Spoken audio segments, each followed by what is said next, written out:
Chapter 1। एक नाम जो रह गया दिलों में। पीटी उषा, जिसे पूरा भारत पेयोली एक्सप्रेस के नाम से जानता है, एक ऐसी एथलीट है जिनकी कहानी सिर्फ मेडल्स और रिकॉर्ड्स तक सीमित नहीं, बल्कि वो एक मिसाल है डेडिकेशन, पैशन और डिटर्मिनेशन की। उनका असली नाम है पिल्ला वुल्ला कंदी थेकापरम्बिल उषा, और वो केरला के छोटे गांव पेयोली की रहने वाली है। 27 जून 1964 को जन्मी पीटी उषा ने अपनी जिंदगी का हर कदम मुश्किलों से लड़ते हुए रखा, लेकिन कभी पीछे नहीं हटी। चैप्टर 2। बचपन, संघर्ष और सपने। उषा का बचपन आसान नहीं था। एक गरीब परिवार में पैदा हुई जहां बेसिक फैसिलिटीज तक नहीं थी। वहां एक लड़की का स्पोर्ट्स में करियर बनाना किसी सपने से कम नहीं था, पर उन्होंने सपना देखा और उसे पूरा भी किया। बचपन से ही उनमें दौड़ने का जुनून था। केरला गवर्नमेंट के एक स्कीम के तहत उन्हें स्पोर्ट्स ट्रेनिंग का मौका मिला और वहीं से उनकी दौड़ शुरू हुई, जो कभी रुकी नहीं। चैप्टर 3। पहली पहचान, देश के लिए पहली दौड़।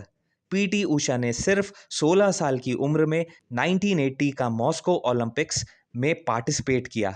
हालांकि वो किसी मेडल तक नहीं पहुंच पाई, लेकिन ये उनकी शुरुआत थी।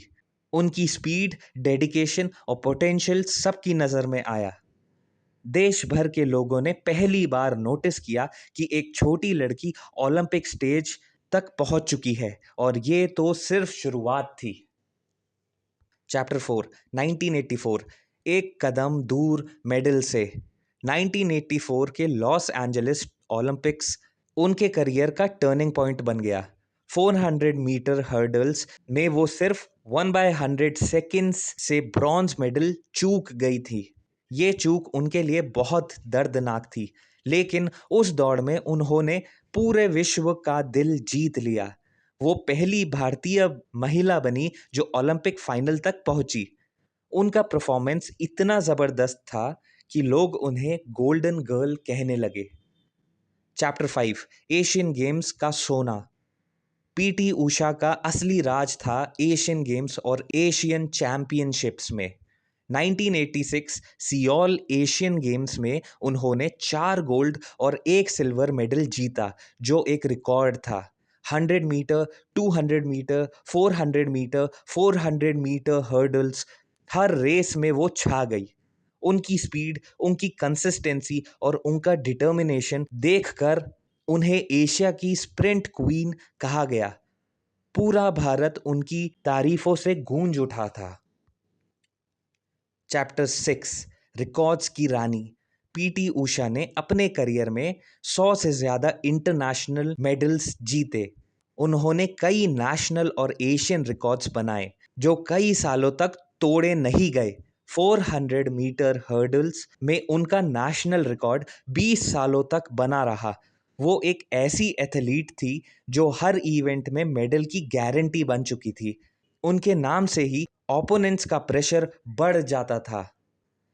चैप्टर 7। पर्सनल लाइफ, एक माँ, एक फाइटर। पीटी उषा ने 1991 में वी श्रीनिवासन से शादी की। उनका एक बेटा है, उज्जवल। स्पोर्ट्स करियर के साथ साथ उन्होंने अपना परिवार भी संभाला। उनका जीवन ये बताता है कि एक महिला किसी भी रोल में फेल नहीं हो सकती, चाहे वो एथलीट हो, माँ हो या कोच। चैप्टर 8। कोच उषा, नई पीढ़ी को तैयार करना। पीटी उषा ने रिटायर होने के बाद भी एथलेटिक्स से रिश्ते को नहीं तोड़ा।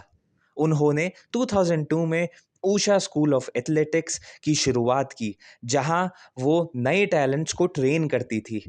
उनका मकसद था कि ऐसे एथलीट्स तैयार किए जाए जो उनकी तरह दुनिया में भारत का नाम रोशन कर सके। उनका डेडिकेशन अब सिर्फ उनके लिए नहीं, बल्कि नए इंडिया के लिए था। चैप्टर 9। राज्यसभा और सम्मान। पीटी उषा को उनकी कॉन्ट्रीब्यूशंस के लिए कई अवार्ड्स मिले। अर्जुना अवार्ड 1983, पद्मश्री 1985 और पद्म भूषण 1921 से उनका सम्मान किया गया।